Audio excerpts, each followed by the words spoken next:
Un cuento de las montañas escabrosas, por Edgar Allan Poe.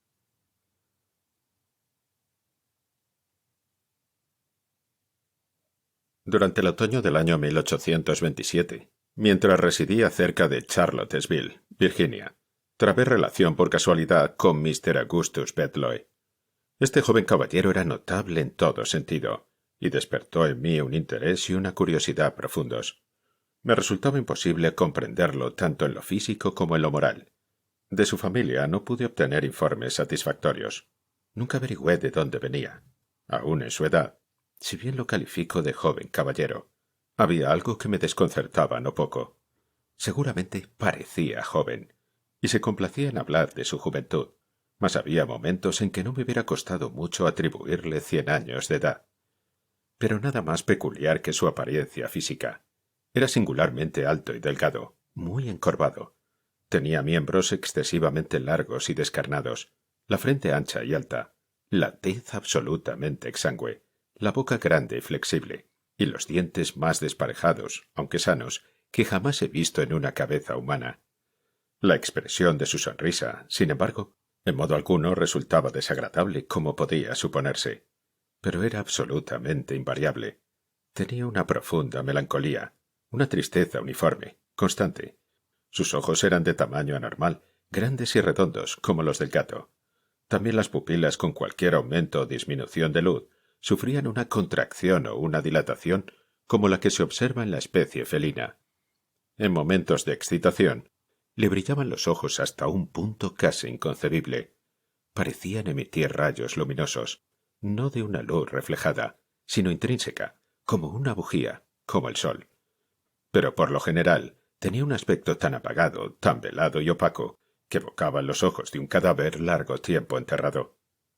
Estas características físicas parecían causarle mucha molestia y continuamente aludía a ellas en un tono en parte explicativo, en parte de disculpa, que la primera vez me impresionó penosamente. Pronto, sin embargo, me acostumbré a él y mi incomodidad se desvaneció. Parecía proponerse más bien insinuar, sin afirmarlo de modo directo, que su aspecto físico no había sido siempre el de ahora, que una larga serie de ataques neurálgicos lo habían reducido de una belleza mayor de la común a eso que ahora yo contemplaba. Hacía mucho tiempo que le atendía un médico llamado Templeton, un viejo caballero de unos 70 años, a quien conociera en Saratoga, y cuyos cuidados le habían proporcionado, o por lo menos así lo pensaba, gran alivio. El resultado fue que Bedloe, hombre rico, había hecho un arreglo con el doctor Templeton, por el cual este último, mediante un generoso pago anual, consintió en consagrar su tiempo y su experiencia médica al cuidado exclusivo del enfermo. El doctor Templeton había viajado mucho en sus tiempos juveniles, y en París se convirtió, en gran medida, a las doctrinas de Mesmer. Por medio de curas magnéticas, había logrado aliviar los agudos dolores de su paciente, que, movido por este éxito, sentía cierto grado natural de confianza en las opiniones en las cuales se fundaba el tratamiento. El doctor, sin embargo, como todos los fanáticos, había luchado encarnizadamente por convertir a su discípulo, y al fin consiguió inducirlo a que se sometiera a numerosos experimentos. Con la frecuente repetición de estos, logró un resultado que en los últimos tiempos se ha vulgarizado, hasta el punto de llamar poco o nada la atención, pero que en el periodo al cual me refiero era apenas conocido en América. Quiero decir que entre el doctor Templeton y Bedloe se había establecido poco a poco un rapport muy definido y muy intenso, una relación magnética. No estoy en condiciones de asegurar, sin embargo, que este rapport se extendiera más allá de los límites del simple poder de provocar sueño. Pero el poder en sí mismo había alcanzado gran intensidad. El primer intento de producir somnolencia magnética fue un absoluto fracaso para el mesmerista. El quinto o el sexto tuvo un éxito parcial, conseguido después de largo y continuado esfuerzo. Solo en el 12º el triunfo fue completo. Después de este, la voluntad del paciente sucumbió rápidamente a la del médico, de modo que, cuando los conocí, el sueño se producía casi de inmediato por la simple voluntad del operador, cuando el enfermo no estuviera enterado de su presencia. Solo ahora, en el año 1845, cuando se comprueban diariamente miles de milagros similares, me atrevo a referir esta aparente imposibilidad como un hecho tan cierto como probado. El temperamento de Bedloe era sensitivo, excitable y exaltado en el más alto grado. Su imaginación se mostraba singularmente vigorosa y creadora, y sin duda sacaba fuerzas adicionales del uso habitual de la morfina, que ingería en gran cantidad y sin la cual le hubiera resultado imposible vivir. Era su costumbre tomar una dosis muy grande todas las mañanas, inmediatamente después del desayuno, o más bien después de una taza de café cargado, pues no comía nada antes de mediodía, y luego salía, solo o acompañado por un perro, en un largo paseo por la cadena de salvajes y sombrías colinas que se alzan hacia el suroeste de Charlottesville y son honradas con el título de Montañas Escabrosas. Un día oscuro, caliente, neblinoso de fines de noviembre, durante el extraño interregno de las estaciones que en Norteamérica se llama verano indio, Mr. Bedloe partió, como de costumbre, hacia las colinas. Transcurrió el día y no volvió.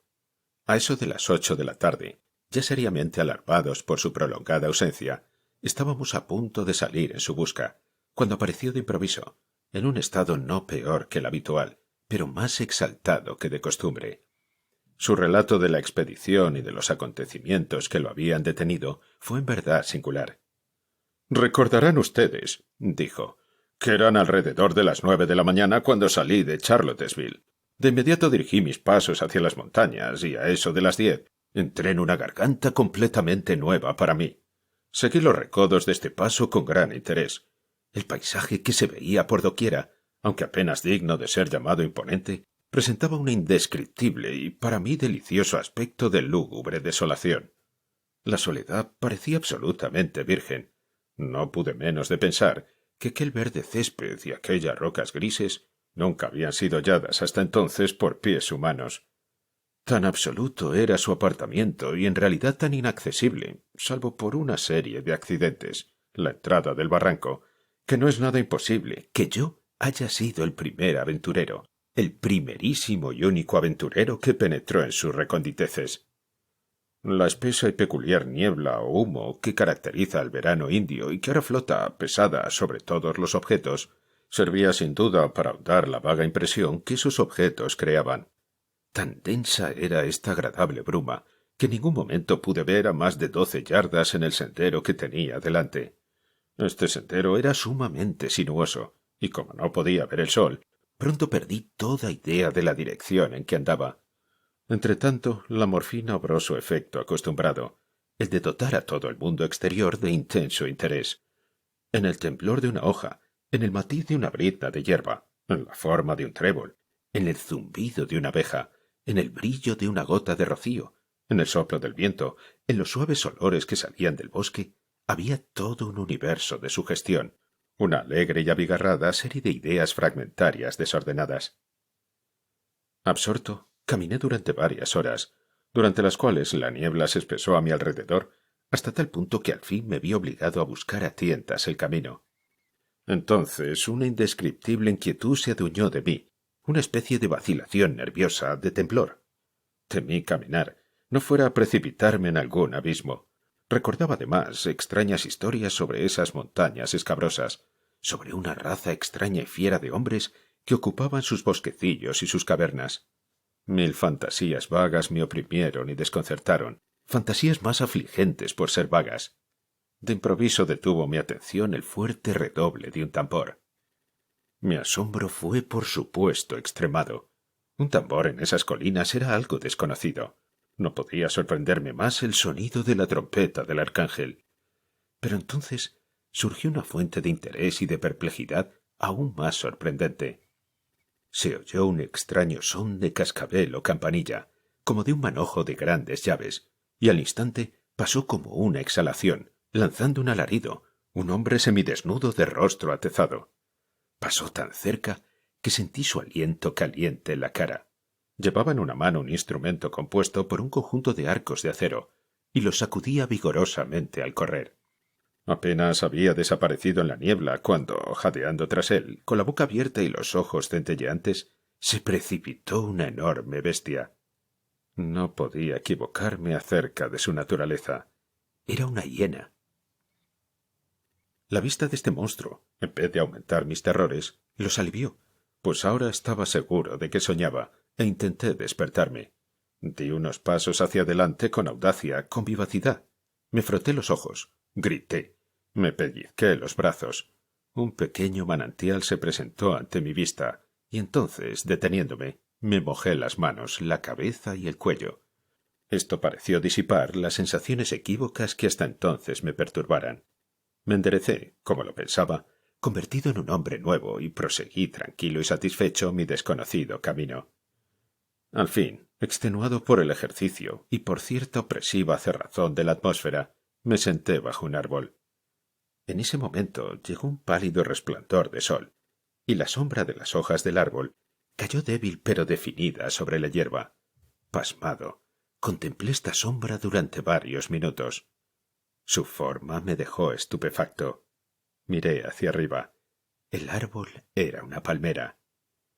Entonces me levanté apresuradamente y en un estado de terrible agitación, pues la suposición que estaba soñando ya no me servía.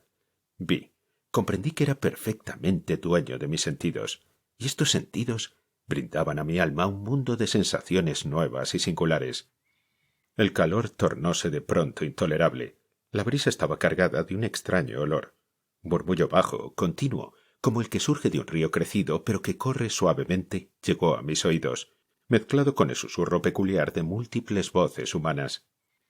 Mientras escuchaba, en el colmo de un asombro que no necesito describir, una fuerte y breve ráfaga de viento disipó la niebla oprimente como por obra de magia. Me encontré al pie de una alta montaña, y mirando una vasta llanura por la cual serpeaba un majestuoso río. A orillas de este río había una ciudad de apariencia oriental, como las que conocemos por las 1001 noches, pero más singular aún que las que allí descritas. Desde mi posición, a un nivel mucho más alto que el de la ciudad, podía percibir cada rincón y escondrijo como si estuviera delineado en un mapa. Las calles parecían innumerables y se cruzaban irregularmente en todas direcciones, pero eran más bien pasadizos sinuosos que calles y bullían de habitantes. Las casas eran extremadamente pintorescas. A cada lado había profusión de balcones, galerías, torrecillas, templetes y minaretes fantásticamente tallados. Abundaban los bazares y había un despliegue de ricas mercancías en infinita variedad y abundancia. Sedas, muselinas, la cuchillería más deslumbrante, las joyas y gemas más espléndidas. Además de estas cosas, se veían por todas partes estandartes y palanquines, literas con majestuosas damas rigurosamente veladas, elefantes con gualdrapas suntuosas, ídolos grotescamente tallados, tambores, pendones, gongos, lanzas, mazas doradas y argentinas. Y en medio de la multitud, el clamor, el enredo, la confusión general, en medio del millón de hombres blancos y amarillos, con turbantes y túnicas y barbas caudalosas, vagaba una innumerable cantidad de toros sagrados, mientras vastas legiones de asquerosos monos también sagrados trepaban, parloteando y chillando, a las cornisas de las mezquitas, o se colgaban de los minaretes y de las torrecillas.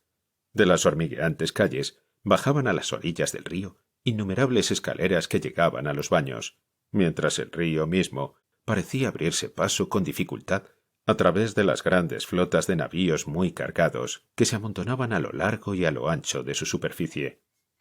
Más allá de los límites de la ciudad se levantaban, en múltiples grupos majestuosos, la palmera y el cocotero, y otros gigantescos y misteriosos árboles añosos, y aquí y allá podía verse un arrozal, alguna choza campesina con techo de paja, un aljibe, un templo perdido, un campamento gitano, una solitaria y graciosa doncella encaminándose, con un cántaro sobre la cabeza, hacia las orillas del magnífico río. Ustedes dirán ahora, por supuesto, que yo soñaba, pero no es así. Lo que vi, lo que oí, lo que sentí, lo que pensé, nada tenía de la inequívoca idiosincrasia del sueño. Todo poseía una consistencia rigurosa y propia. Al principio, dudando de estar realmente despierto, inicié una serie de pruebas que pronto me convencieron de que, en efecto, lo estaba. Cuando uno sueña y en el sueño sospecha que sueña, la sospecha nunca deja de confirmarse y el durmiente se despierta de inmediato. Por eso Novalis no se equivoca al decir que estamos próximos a despertar cuando soñamos que soñamos. Si hubiera tenido esta visión tal como la describo, sin sospechar que era un sueño, entonces podía haber sido un sueño. Pero habiéndose producido así, y siendo, como lo fue, objeto de sospechas y de pruebas, me veo obligado a clasificarla entre otros fenómenos. En esto no estoy seguro de que se equivoque, observó el doctor Templeton. Pero continúe. Usted se levantó y descendió a la ciudad. Me levanté, continuó Bedloe mirando al doctor con un aire de profundo asombro. Me levanté, como usted dice, y descendí a la ciudad. En el camino encontré una inmensa multitud que atestaba las calles y se dirigía en la misma dirección, dando muestras en todos sus actos de la más intensa excitación. De pronto, y por algún impulso inconcebible, experimenté un fuerte interés personal en lo que estaba sucediendo. Sentía que debía desempeñar un importante papel, sin saber exactamente cuál. La multitud que me rodeaba, sin embargo, me inspiró un profundo sentimiento de animosidad. Me aparté bruscamente, deprisa, por un sendero tortuoso. Llegué a la ciudad y entré. Todo era allí tumulto, contienda. Un pequeño grupo de hombres, vestido con ropas semi-indias, semi-europeas, y comandado por caballeros de uniforme en parte británico, combatían en desventaja con la bullente chusma de las callejuelas. Me uní a la parte más débil, con las armas de un oficial caído, y luché no sé contra quién, con la nerviosa ferocidad de la desesperación. Allí nos atrincheramos y por momentos estuvimos seguros. Desde una aspillera cerca del pináculo del kiosco vi una vasta multitud, en furiosa agitación, rodeando y asaltando un alegre palacio que dominaba el río. Entonces, desde una ventana superior de ese palacio, bajó un personaje, de aspecto afeminado, valiéndose de una cuerda hecha con los turbantes de sus sirvientes. Cerca había un bote, en el cual huyó a la orilla opuesta del río. Y entonces un nuevo propósito se apoderó de mi espíritu. Dije unas pocas palabras, apresuradas pero enérgicas, a mis compañeros, y logrando ganar algunos para mi causa, hice una frenética salida desde el kiosco. Nos precipitamos entre la multitud que lo rodeaba. Al principio ésta se retiró a nuestro paso. Volvió a unirse, luchó enloquecida, se retiró de nuevo. Entretanto nos habíamos alejado del kiosco, y nos extraviamos y confundimos en las estrechas calles de casas altas, salientes, en cuyas profundidades el sol nunca había podido brillar.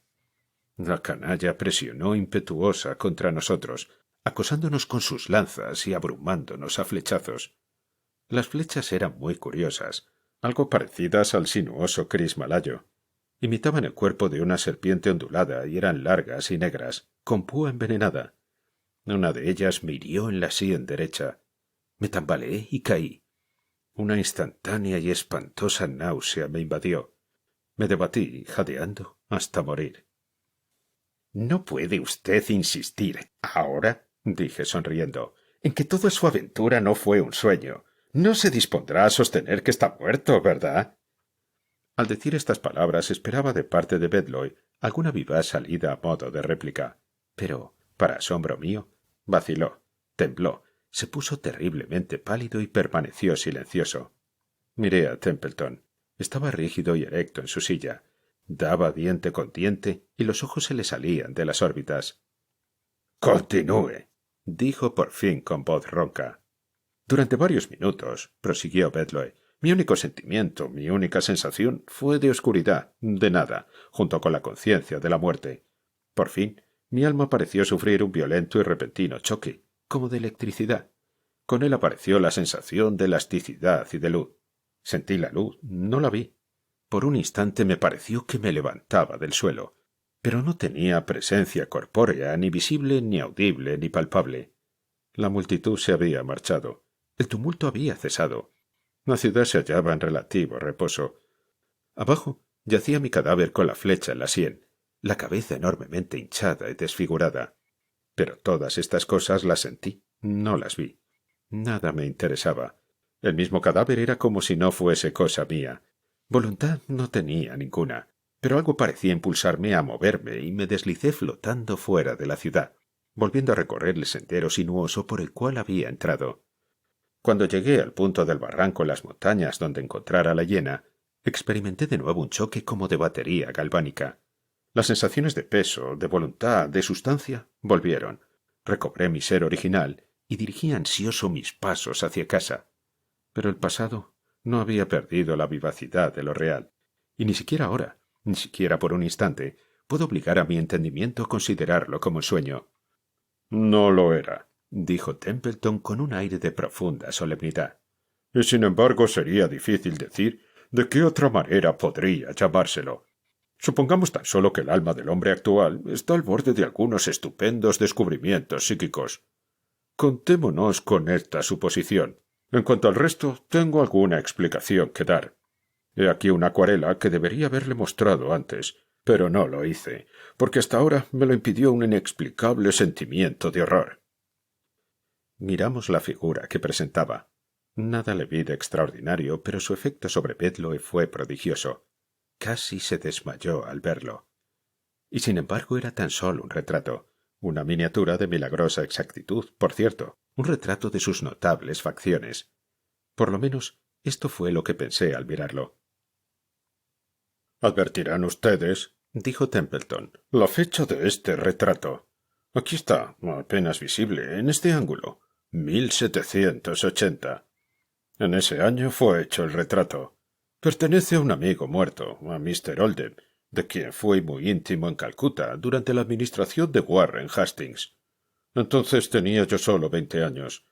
La primera vez que lo vi, Mr. Bedloe, en Saratoga, la milagrosa semejanza existente entre usted y la pintura fue lo que me indujo a hablarle, a buscar su amistad y a llegar a un arreglo por el cual me convertí en un compañero constante.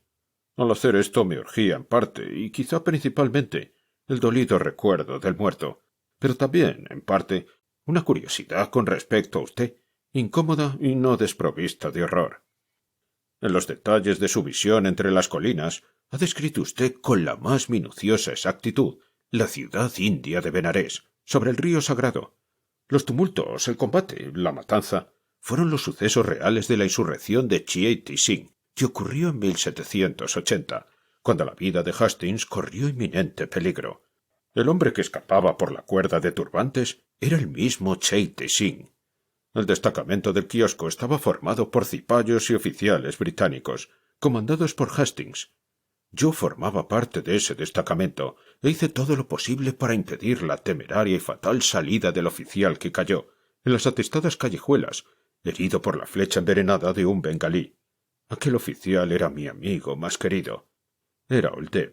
Lo verán ustedes en estos manuscritos. Aquí sacó un cuaderno de notas donde había varias páginas que parecían recién escritas. En el mismo momento en que usted imaginaba esas cosas entre las colinas, yo estaba entregado a la tarea de detallarlas sobre el papel, aquí en casa. Aproximadamente una semana después de esta conversación, en el periódico de Charlottesville, aparecieron los siguientes párrafos. Tenemos el penoso deber de anunciar la muerte de Mr. Augustus Bedloe, caballero cuyas amables costumbres y numerosas virtudes le habían ganado el afecto de los ciudadanos de Charlottesville. Mr. B. había padecido durante varios años neuralgias que con frecuencia amenazaron con un fin fatal, pero esta no puede ser considerada sino la causa mediata de su deceso. La causa próxima es especialmente singular.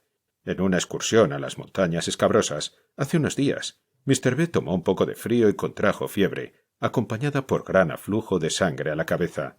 Para aliviar esto, el doctor Templeton recurrió a la sangría local, por medio de sanguijuelas aplicadas a las sienes. En un periodo terriblemente breve el paciente murió. Viéndose entonces que en el recipiente de las sanguijuelas se había introducido por casualidad una de las vermiculares venenosas que de vez en cuando se encuentran en las charcas vecinas. Esta se adhirió a una pequeña arteria de la sien derecha. Su gran semejanza con la sanguijuela medicinal fue causa de que se advirtiera demasiado tarde el error. Nota bene. La sanguijuela venenosa de Charlottesville siempre puede distinguirse de la medicinal por su color negro, y especialmente por sus movimientos reptantes o vermiculares, que tienen una semejanza muy estrecha con los de la víbora. Estaba hablando con el director del diario en cuestión sobre este notable accidente, cuando se me ocurrió preguntar por qué el nombre del difunto figuraba como Bedloe. Supongo, dije, que tienen ustedes autoridad suficiente para escribirlo así, pero siempre imaginé que el nombre se escribía con una E al final. ¿Autoridad? No, replicó. Es un simple error tipográfico. El nombre es Bedloe, con una E, y en mi vida he sabido que se escribiera de otro modo. Entonces, dije entre dientes mientras me alejaba, entonces realmente ha sucedido que una verdad es más extraña que cualquier ficción. Pues vedlo, Sinlay. ¿Qué es sino el Dev a la inversa? Y este hombre me dice que es un error tipográfico.